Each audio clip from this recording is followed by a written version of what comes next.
strong.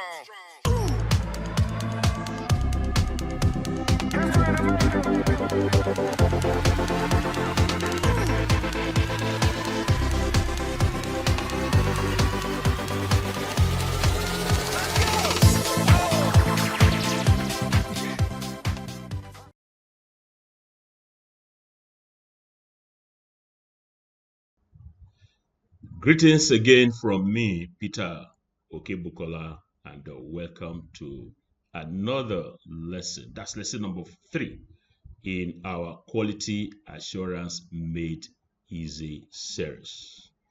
Today is June 5, 2021. And what is unique about June 5th every year? It is the World Environment Day. It's celebrated every 5th of June. And the theme of this year's celebration is ecosystem restoration. Did somebody ask about my Vic Bay hat? Yes. I have them in colors, and because it's World Environment Day, I'm going to use the green colored Vic Bay hat. So here I am. The topic of lesson number 3 is CHEA-CIQG quality principles, which was enacted, if you like, or published in 2015, 6 years ago. When it was published, I produced a video on the principles from the African perspectives. So I am going to play back that video, and you will see what I've changed. I think I've changed, yes. Since 5 years ago, I must change. Change is what is constant in nature. And I'll see you on the other side of the video.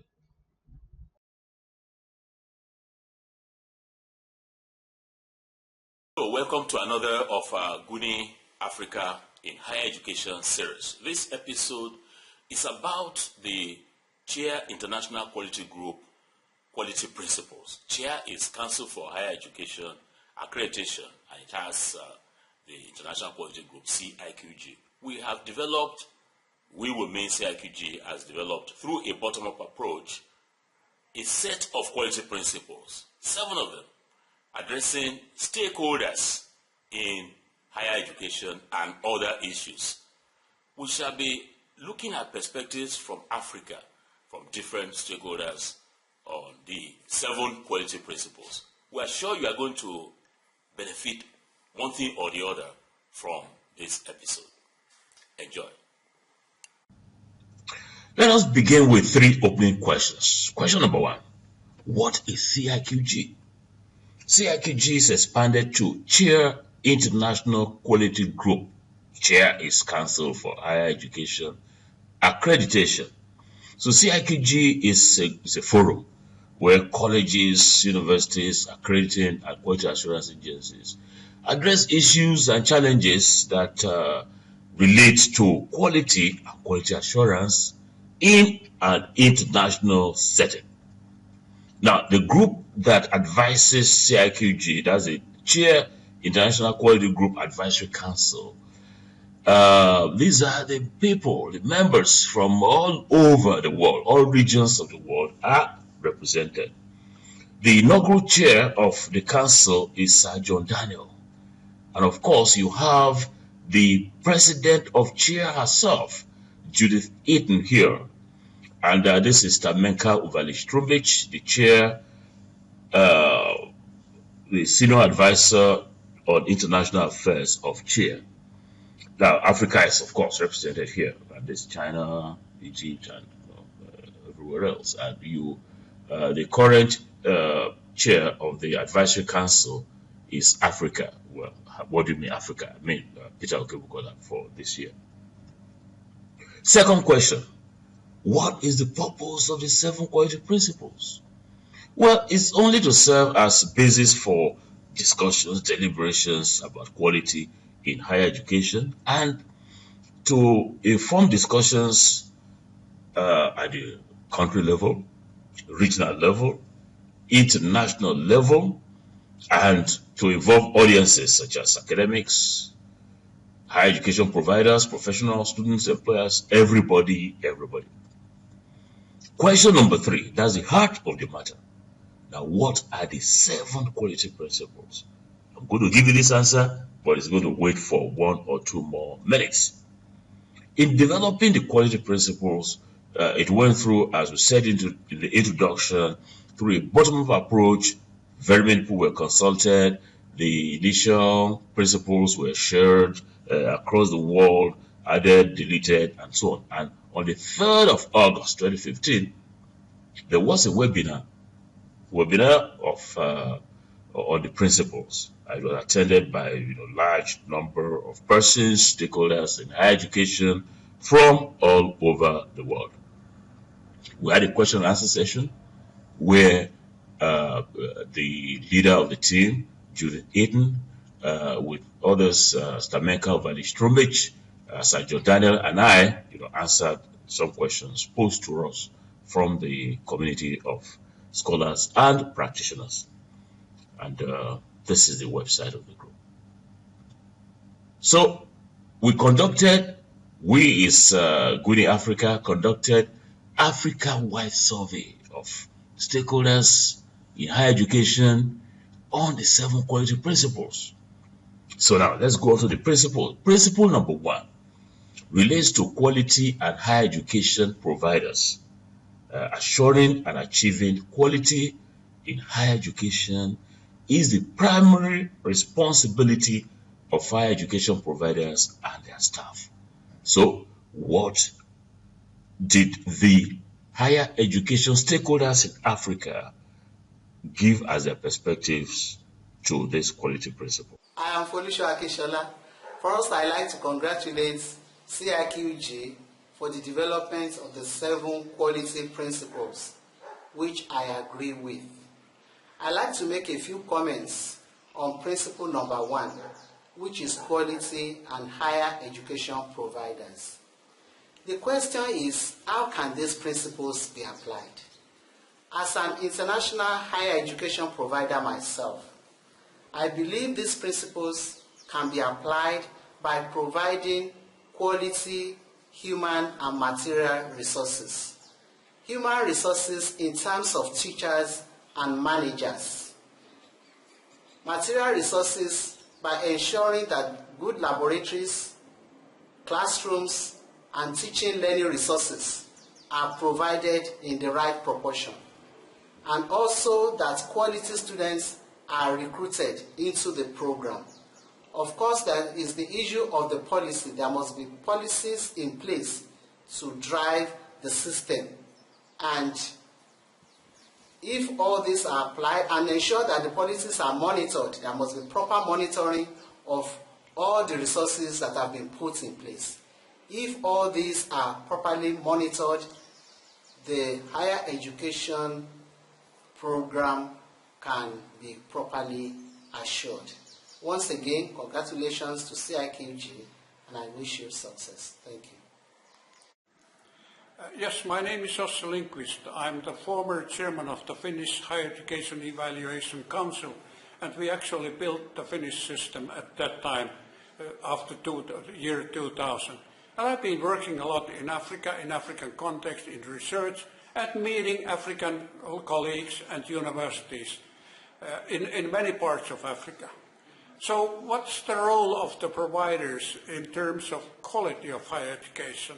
The providers are looking for, especially at the competitiveness of our universities, of our higher education, in terms of good teaching, in terms of innovations, in terms of work with the business, in terms of providing materials, students, for civil society. So there are many facets that the providers expect from us, but competitiveness in the widest term is the key word to my mind. My name is Sewano Bankole, one of the higher education providers in Ogun State. I agree with the quality principle number 1 on higher education providers. How do I use this principle, quality number 1? I use the principle in providing infrastructure for a school, provision of fund employment of quality, qualified and experienced teachers.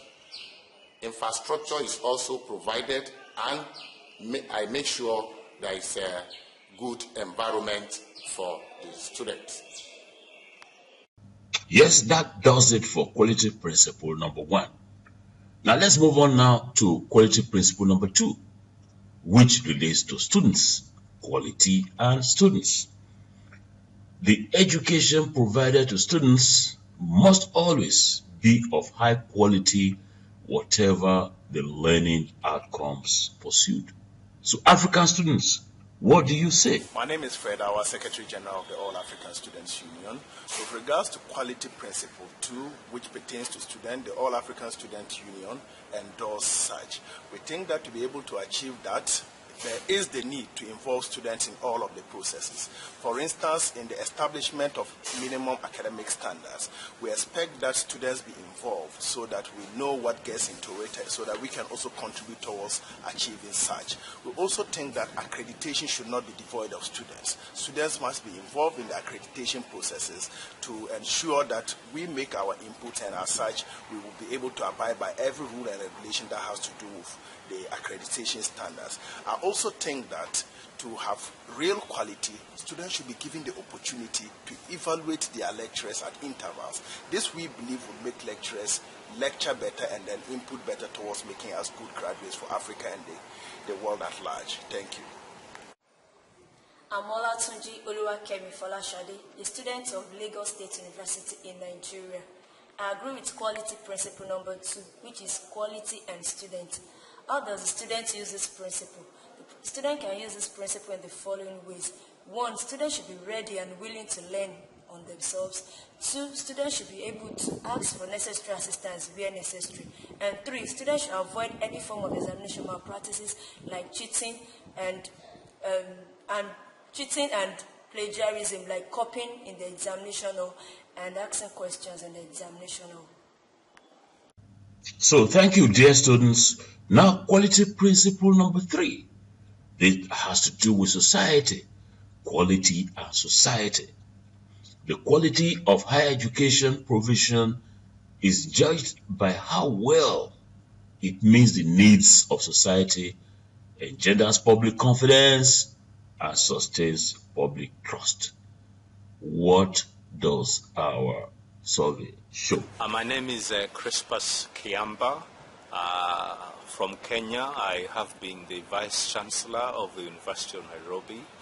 As you might know, this is the largest university in Kenya, the oldest indeed.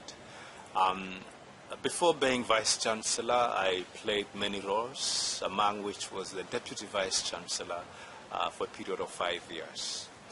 After the Vice Chancellorship, I got appointed as the Chief Executive of our Commission for University Education. This is the agency responsible for accreditation and quality assurance in the country. For 2 years, I proceeded then to be the Permanent Secretary in the Ministry of Higher Education, Science and Technology. Again, this is the ministry's department responsible for coordinating the total university education, middle-level education, science, technology, and innovation. With respect to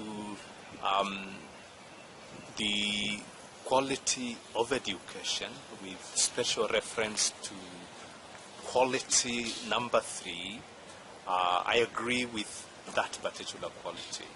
The responsibility of universities to society, in particular quality and society. This is extremely important because universities are a creation of society, and they must therefore respond to the challenges of that society, the difficulties that society is facing, and indeed be part of the opportunities and successes of that society.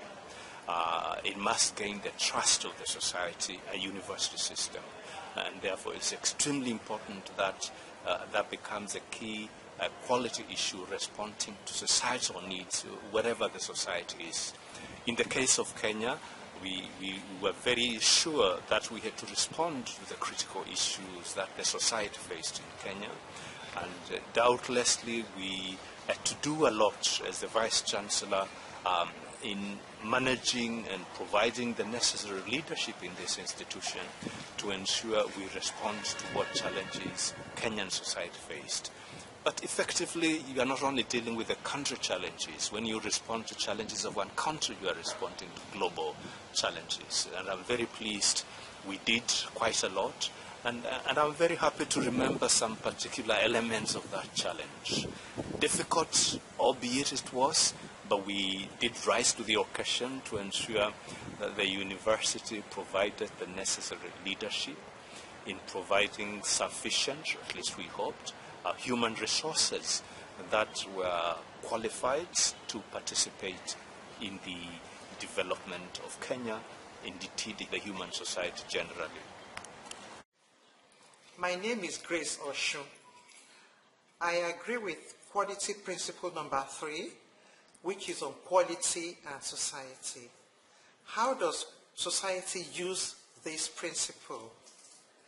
I would say that members of the society should bring up their children properly, and this is part of the hidden curriculum.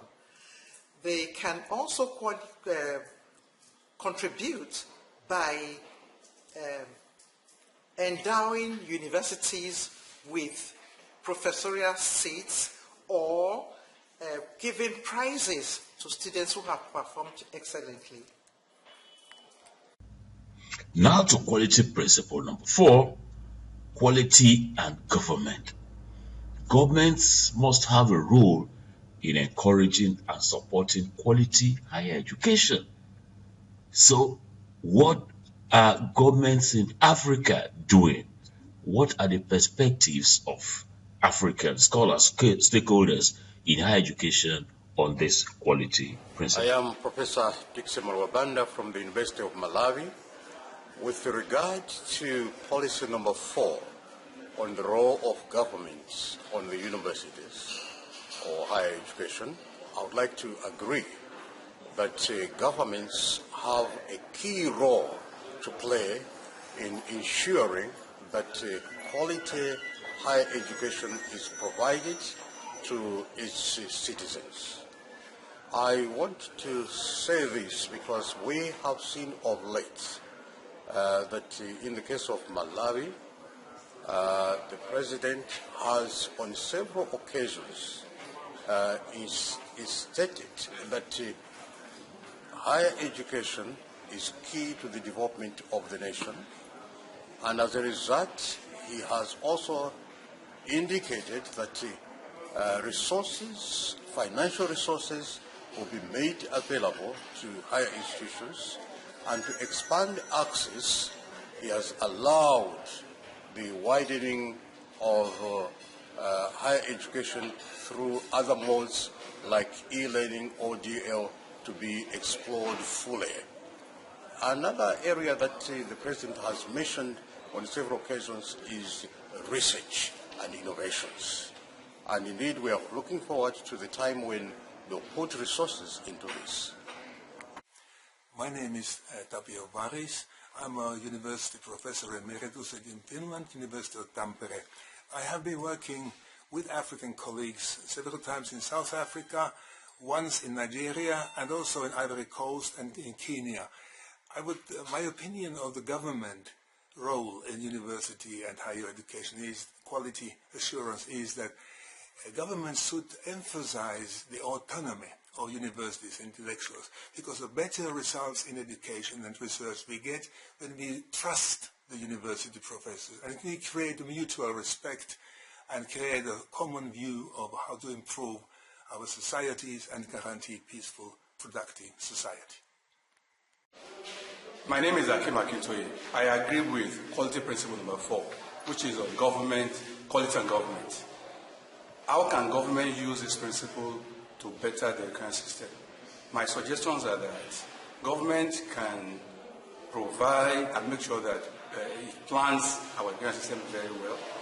That is number 1. Number 2, by providing financial and human resources. Number 3, by providing monitoring and evaluation in ensuring that everything is done perfectly well. Now to quality principle number 5. I particularly like this quality principle because it has to do with accountability, quality and accountability.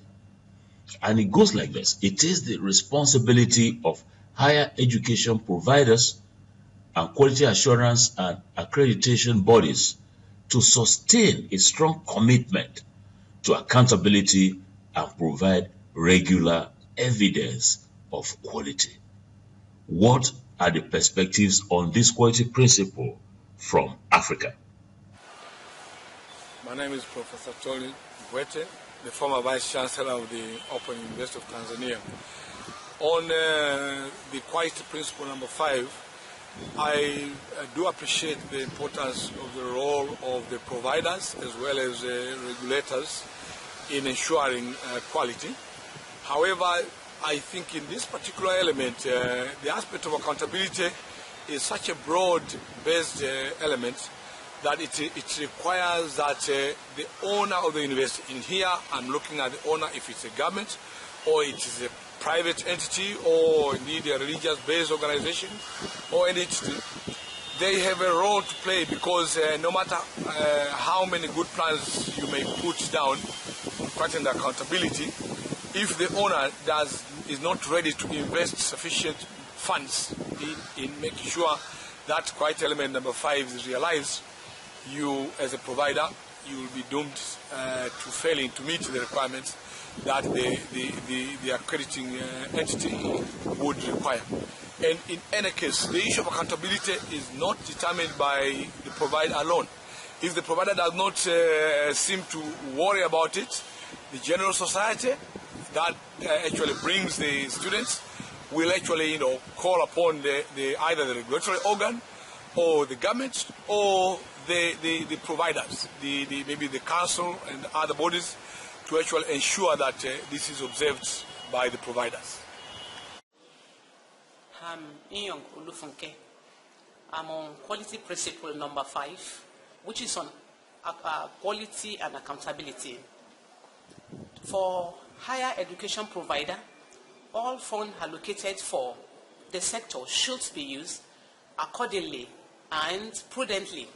There shouldn't be any diversion of any sort being encouraged by anyone at that level, and then they should ensure that their offerings from the beginning of each session in academic calendar is ensured throughout in order to ensure that the effectiveness of students at that level is taken care of.